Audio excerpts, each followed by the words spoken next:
My name is Dr. Nita Patterson. I am a psychiatric mental health nurse practitioner. I have a doctorate in nursing practice.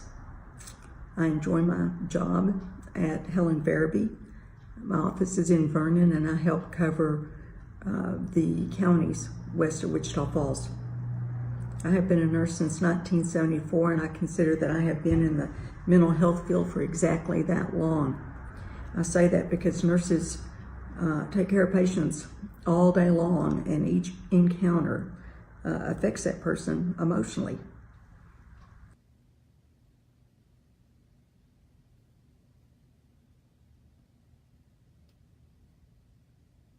I chose mental health nursing because it's very rewarding.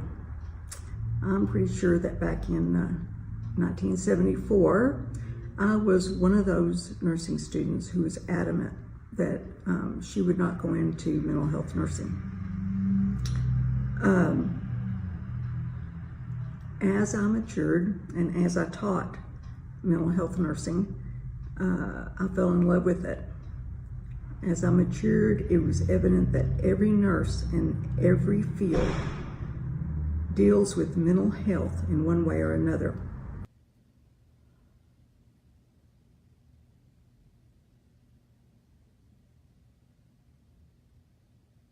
Unfortunately, there is a stigma related to mental illness. People don't understand it, and what they don't understand, they fear. It's true that throughout the centuries, the treatment of those with mental illness has improved. However, our society has a long way to go.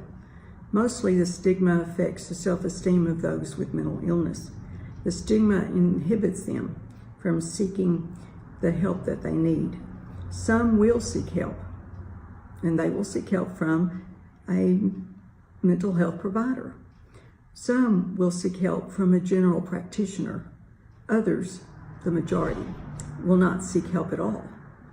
According to the National Institute of Mental Health, in 2017, there was an estimated 46.6 million adults aged 18 and older in the United States with mental illness. This is about 18.9% of all U.S. adults that has mental illness. Less than half of that 18.9% received mental health services during that year.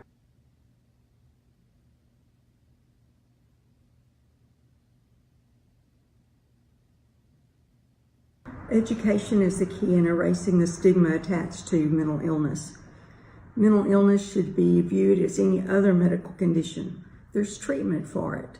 And I'm not just talking about medications. There's groups, there's therapy. Not everyone requires medications. Therapy helps us learn to process emotions rather than avoid them. Society should also realize that there's a prevention piece associated with mental illness. Generally speaking, we use lotions to prevent dry skin. We use sunscreen to prevent cancer.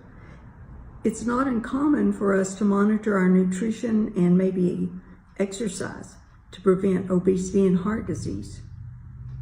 However, we do very little to maintain a healthy mental status and prevent mental illness.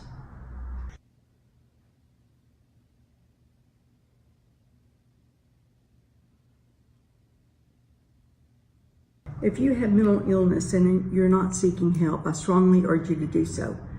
Treatment can make a vast difference in the quality of your life. Many people with mental illness are not able to enjoy their families. They're not able to enjoy their hobbies.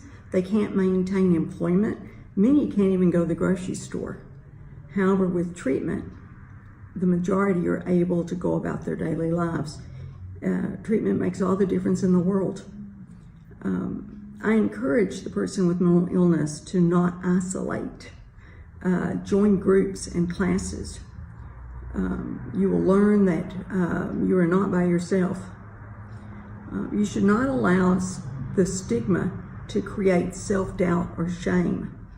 Be active in your treatment. Don't equate yourself with the illness. Instead of saying, I'm bipolar, say, I have bipolar.